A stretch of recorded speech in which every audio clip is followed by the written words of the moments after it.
Hey, what's going on, everybody? Derek Duesenberry here, Raised Drop Fishing. Decided to bring the family out, enjoy some Alaskan wilderness. And while we're out here, I figured we'd go over some casting. Stay tuned.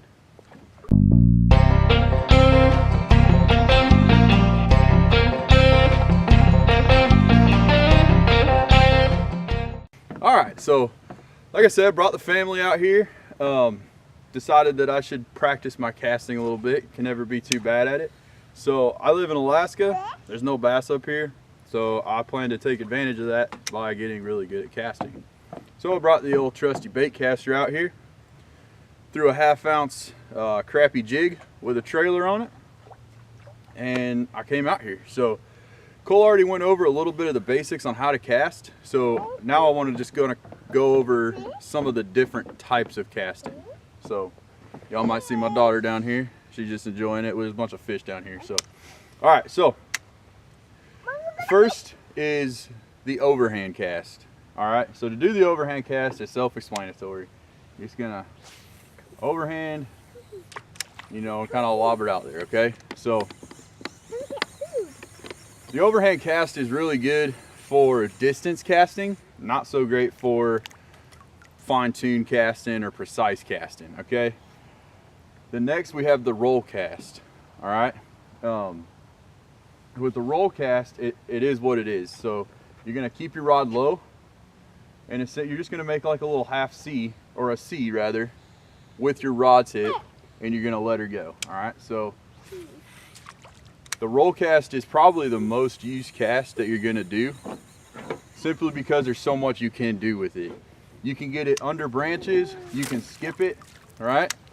You can pinpoint accuracy cast. So, you know, if you're trying to get on the edge of the weeds over there, you can really get over there and stop it without making a huge ruckus with your lure.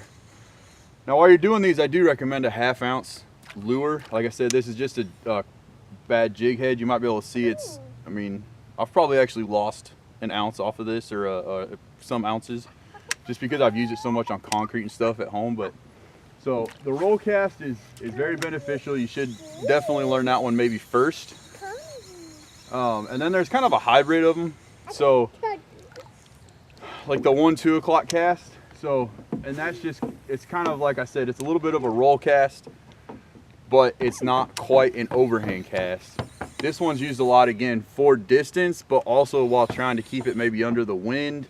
Maybe you're fishing a bank line with a little bit of hanging over trees, but it's not so low that you need to do a really low roll cast.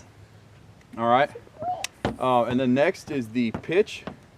So we're going to go over more about pitching in another video, but essentially a pitch is, that's all it is. All right. So pitching is probably the second most used technique when you're talking about using a bait caster. Okay.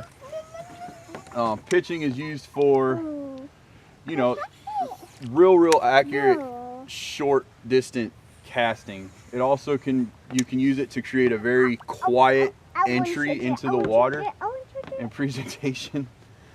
All right. So you're essentially just flipping it out there and you're letting it fall straight down. You're looking for that reaction bite. All right. As it's falling, the fish are gonna inhale it, or they're gonna follow it down to see what it is. They're gonna pick it up and they're gonna eat it. All right.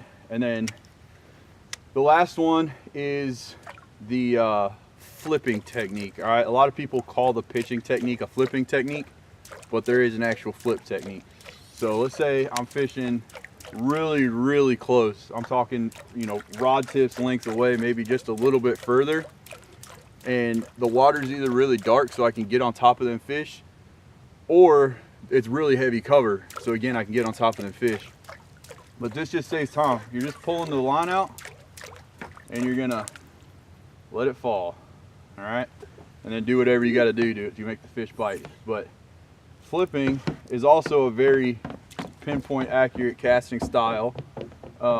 Not used too much anymore, but it does have its place. Okay, so learn all 1, 2, 3, 4, 5 of those casts, and it's going to make you a more efficient angler. It's also gonna be able to give you that confidence that when you pick up that bait, you might only get one cast that you know a fish is. You just saw a fish roll, or you're you're spawn fishing and you see a fish on a bed. By being able to cast to those spots, it's going to enhance your fish landing and fish catching percentages, simply because you're able to put that lure where you know fish are, as opposed to, you know, people that don't really want to get into this as much and they're just out there, you know, lobbing it. One, they're probably not using bait casters anyway, but you know, they're just out there just chucking it as fast as they can and as far as they can. So real quick, just to go back over them, okay? Overhead cast, distance, 1 to 2 cast, again distance, but also keeping it a little bit lower of a trajectory to keep it under the wind. Roll cast is going to be your most used cast. It keeps the lure under the, or close to the top of the water, and also allows you to fine tune your cast placement. All right. Next is the pitch. Again, close to medium range casting, very, very precise casting technique. Boat docks, cypress trees, weed patches, whatever.